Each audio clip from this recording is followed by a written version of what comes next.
Getting a job in cybersecurity right now is more competitive than ever, so here are 5 cybersecurity projects to get on your resume to help get you hired. First up is building your own SOC or SIEM detection lab. And this one is one of my favorites because it shows employers that you actually understand real-world monitoring. And a huge part of most cybersecurity jobs is specifically around triaging, investigating, and responding to different security alerts, especially if you're interested in blue teaming or any SOC analyst or security analyst role. So you're essentially going to be building a small lab with a Windows machine, a Linux machine, and a SIEM tool to bring all the logs together. And then from there, you can create different detections for the kinds of security alerts, basically things that a real attacker or a real problem would trigger. These are things like failed logins, PowerShell scripts, whenever a new user is created, if someone changes their privileges, basically somehow getting admin rights, and then the typical things like unusual network activity. So first, you're going to set up your lab environment. There's a lot of free virtualization tools like VirtualBox or VMware that you can basically use to spin up a Windows VM for free, or a Linux VM. For Windows, you can use a free Microsoft evaluation ISO, or if you want to do a Linux VM, then you can also use Ubuntu. I think that's probably the most beginner-friendly one.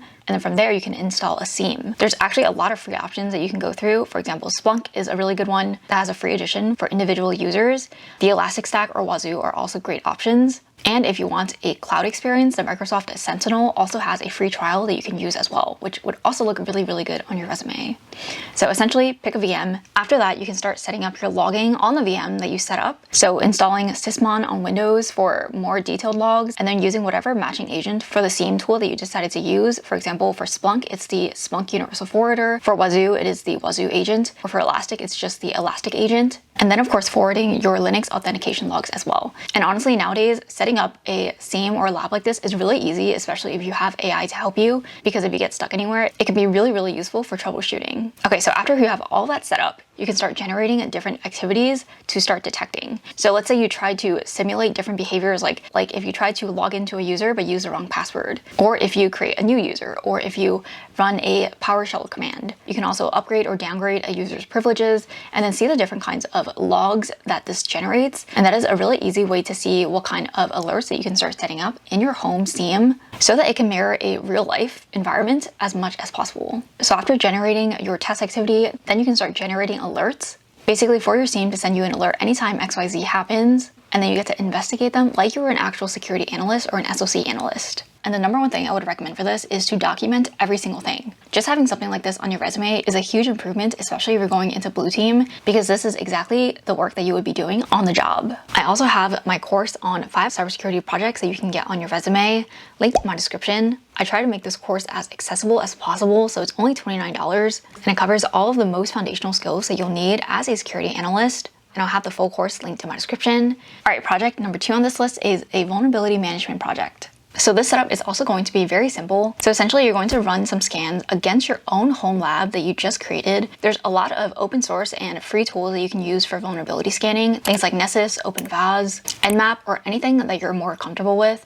To be honest, including all 3 of these tools will be very, very helpful as well, especially in helping you get experience using new cybersecurity tooling. But the goal is basically to see what's exposed, what's outdated, and anything that's misconfigured across all the systems that you control. So basically, as part of this project, you're trying to identify, prioritize, and actually help fix security weaknesses and vulnerabilities that these web application vulnerability scanning tools are looking for. And this is great for anyone who wants to be a security analyst, a vulnerability analyst, a risk analyst, sometimes even GRC and infrastructure security roles, depending on the day-to-day work that you're looking to do. So step 1, you're going to set up your targets. So you can reuse your lab from project 1 first, or you can spin up a intentionally vulnerable machine. You can use Metasploitable for this, which is also a free tool. And then you can start with Nessus Essentials, which is free for home use, and then basically just start scanning the environment. Starting with an Nmap scan first is also a really, really good way to start this. And then you can run an authenticated scan and an unauthenticated scan. This is typically how most security teams will do their vulnerability scans. As someone who was a part of a few vulnerability management projects in my last role, this is essentially what I was already doing on the job. So these projects do have real world applications. And then once the scans are done, they're basically going to give you a list of all the vulnerabilities that they found from the unauthenticated and the authenticated security scan. And then from there, it's going to be your job to go through all the vulnerabilities. And don't worry, it's common that sometimes, especially if it's your first scan, there could be hundreds of vulnerabilities, but your job is to go through them and see which ones are the most important to fix right now. This usually is a mix of severity and criticality, and this is a skill in itself. trying to figure out exactly which vulnerabilities to patch first is a crucial part of vulnerability management. So basically, you're going to go through and triage and prioritize all of the vulnerabilities that you found based on the risk level. And then after that, remediating the findings is a mix of a lot of different things. So you could be patching, you could also be closing any unused ports, you could be disabling any unused services, or you could also be fixing weak configurations like weak encryption, or if there's an application somewhere using default credentials, basically stuff like that. And then after remediating the findings that you think are the most critical, based on all the risk levels and the severity levels, then you can run another scan to make sure that it was completely patched and actually fixed. And then you can even do a little bit extra credit and create your own vulnerability report as part of this. Honestly, I think even though obviously this is for a test environment, again, it really does mirror what happens in real life. And having that final report is another cherry on top that you can add onto your resume as going through all of the vulnerabilities and fixes themselves. All right, project number 3 on this list is a cloud security / Azure hardening project. So for this one, you're going to build a small environment. Technically, you can use Azure, Google Cloud Platform, or AWS, whatever you prefer. Most of these have free credits or even student accounts that you can practice with, so that is why I recommend starting out. For most of these beginner projects, you'll find that for cybersecurity at least, there's a lot of open source tools or community editions or student licenses that you can use, which makes it really easy to pick up tools that are typically enterprise level, but you kind of get a beginner version that you can test with, and it looks really good on your resume when you have these like official sounding tools that companies actually are using in their production level environments. And sorry, my laptop is kind of shaking everywhere, but there's kind of balancing on my leg right now. So I'm going to focus on Azure specifically, just so we can focus on one, but technically you can choose any environment that you're more comfortable with. And basically you're going to set up a couple of resources in the cloud environment and then focus your attention on the things that actually keep cloud environments safe. And these include identity and access management, least privilege, logging, encryption, and finally, network restrictions. So one way I really recommend doing this project is to first start with examples of insecure settings. For example, if there's a storage bucket in your cloud environment that's open to the world, or an account with way more permissions than it needs, or maybe there's an application or a resource where the logging is completely turned off, stuff like that is stuff that's really easy to prove that this is where the impact was of the projects that you worked on. And it's also really nice to be able to talk about it in a future interview if it comes up. Because obviously if you set up your cloud environment 100% secure, it's going to be a lot harder for you to learn from those mistakes or be able to learn and see what happens when they're not set up properly. And that is why this kind of project is very, very helpful. So first thing I want to do is create a free tier cloud account. Again, all 3 of the biggest cloud providers all provide free tiers. And then set a budget alert right away so there are no surprise charges. This is definitely an important call out right in the beginning. And then once you deploy a small environment, you can stand up a virtual machine or maybe 1 or 2. And then you can also spin up a simple web application or a database. Now here, again, I also think that AI would be really helpful if you just want to build a quick app, but you don't know how to code. Typically for stuff like this, AI can easily help you spin up a very simple application very fast. And now this is the fun part. So you're basically going to start insecurely on purpose. This means creating any configurations that you'll fix later, like something that's publicly accessible or something unencrypted, or maybe an open port that you can access from anywhere. And then from there, you can figure out how to harden the identity and access management, how to apply least privileges, how to revoke admin rights, or how to turn on multi-factor authentication. You can also figure out how to turn on logging and monitoring. And the best part about this is that because these cloud environments are so openly used, there's so many guides and tutorials and instructions out there. And again, if you get stuck, you can always use AI to figure out where exactly the mechanism is to turn on multi-factor authentication, for example, or how to remove admin rights for a user on Google Cloud.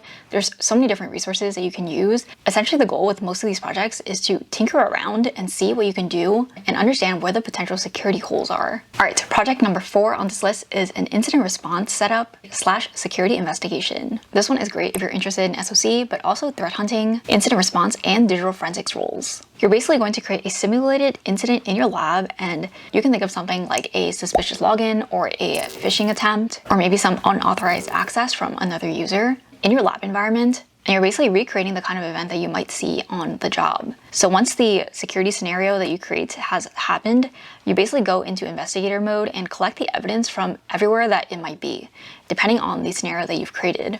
This means your logs, your running processes, your network connections, your files, your timestamps, everything. The main thing about incident response is that a lot of it comes down to the final incident response report.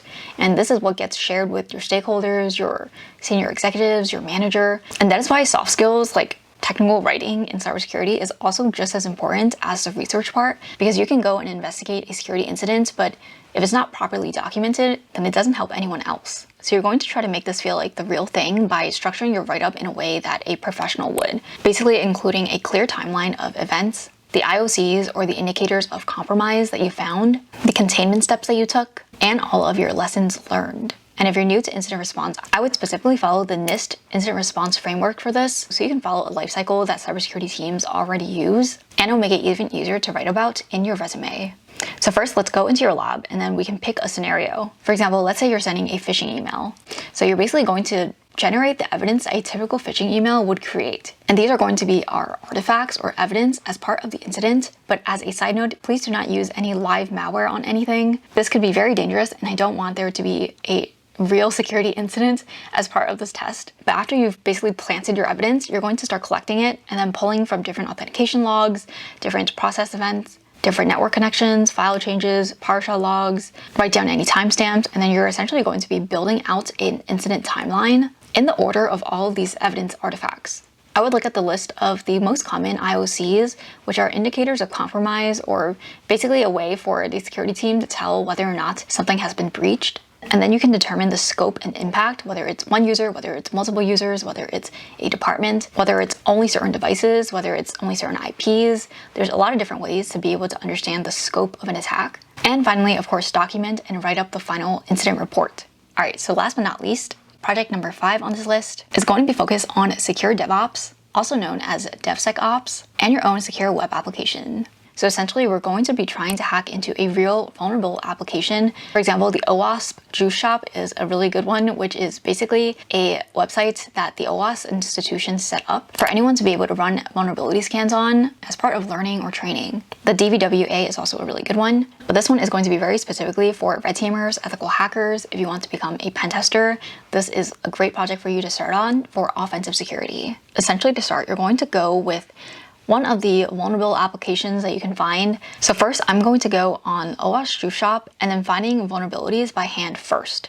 So the OWASP Top 10 is a list of the top 10 most common web application vulnerabilities out there. Every few years, it gets updated, and this is typically for things like SQL injection, cross-site scripting, broken access control, weak authentication, a lot of different things. And you might actually be familiar with more of these than you think, but I will go ahead and first read up on the OWASP Top 10 for the top 10 list of vulnerabilities that you can look for, so that you can go on the purposefully vulnerable web applications and try to see if you can find them yourself. A really good way to do this is to also download Burp Sweep Community Edition. This is basically a scanner that can help you find these vulnerabilities. Another way to make this even fancier is to actually set up a repo and a pipeline and basically putting your code in GitHub if you're building your own application to do this. Again, AI can spin up a vulnerable app for you very quickly. And then creating your own CI/CD pipelines using GitHub Actions. And then once you use Burp Suite to scan for these vulnerabilities, you can also look into the ways of fixing these vulnerabilities. This is where if you want to go more in depth in this, and if you're really interested in red teaming, then I would definitely spin up your own web application so that it's built kind of insecurely, and then you can run Burp Suite Community Edition on it, and then find the vulnerabilities based on severity level. You can deep dive into whatever vulnerabilities that it finds and then remediate them yourself. So this is a really, really good exercise for anyone who is interested in becoming a red teamer. And then of course, at the end of it, you're going to be documenting everything in a pen test or a security assessment report. All right, so that is it for this video. I hope this was helpful in terms of helping you set up 5 real-world cybersecurity projects that you can get on your resume to help you get noticed by hiring managers and recruiters, because these are the skills that you'll actually be using on the job, things that I've done in my previous jobs that'll really help boost your resume. Thank you guys so much for watching. I hope this was helpful. Let me know if there are any other video topics you'd like to see from me in the future, and hopefully I'll see you guys in my next video. Bye.